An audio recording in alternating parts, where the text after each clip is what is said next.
குழந்தைகளா, இன்னைக்கு நம்ம மழலை கதை புத்தகத்துல பார்க்க போற கதையின் பெயர் புத்திசாலி பீர்பாலும் காகங்களின் கணக்கும். மாமன்னர் அக்பர் தனது கம்பீரமான அரசவையில் அமர்ந்திருந்தார். சிவப்பு மணக்கத்தூண்களால் அலங்கரிக்கப்பட்ட அந்த அவை மிகவும் அழகாக இருந்தது. அக்பர் தனது அமைச்சர்களுடன் முக்கியமான விஷயங்களை பற்றி பேசிக் கொண்டிருந்தார். அப்போது சோமேஷ் என்ற பண்டிதர் அரசவைக்குள் நுழைந்தார். அவர் மிகவும் தற்பெருமை கொண்டவர். தான் ஒரு மிகப்பெரிய அறிஞர் என்று அவர் காட்டிக்கொள்ள விரும்பினார். அவர் அக்பரை வணங்கிவிட்டு சவாலான ஒரு கேள்வியை கேட்கப் போவதாக கூறினார். சோமேஷ் அவையில் இருந்த அமைச்சர்களை ஏளனமாக பார்த்து ஒரு கேள்வியை கேட்டார். இந்த ஆக்ரா நகரத்தில் மொத்தம் எத்தனை காகங்கள் உள்ளன?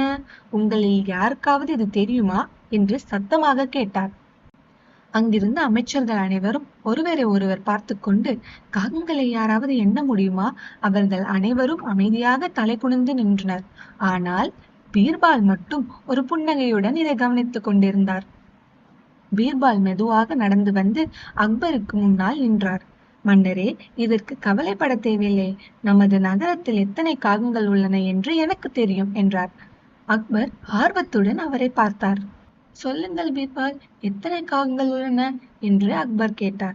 பீர்பால் சற்றும் தயக்கமின்றி, மன்னரே, நமது நகரத்தில் சரியாக 21,463 காகங்கள் உள்ளன என்று கூறினார். இதை கேட்ட சோமேஷ் ஆச்சரியமடைந்தார். பீர்பாலை சோதிக்க நினைத்தார். ஒருவேளை நீங்கள் சொன்ன எண்ணிக்கையை விட காகங்கள் அதிகமாக இருந்தால் என்ன செய்வீர்கள் என்று கேட்டார். பீர்பால் சிரித்து கொண்டே பதில் சொன்னார். அது ஒன்றும் பெரிய விஷயமில்லை. ஒருவேளை காகங்கள் அதிகமாக இருந்தால் அண்டை நகரங்களில் இருந்து காகங்கள் இங்கே விருந்தினர்களாக தங்கள் உறவினர்களை பார்க்க வந்திருக்கின்றன என்று அர்த்தம். சோமேஷ் விடாமல் மீண்டும் கேட்டார்.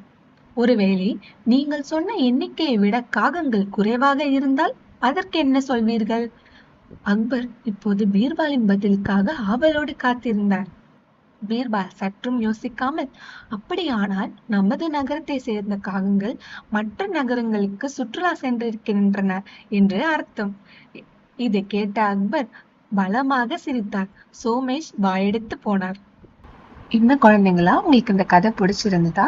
இந்த கதை பிடிச்சிருந்ததுன்னா சேனலை லைக் பண்ணிட்டு சப்ஸ்கிரைப் பண்ணுங்க.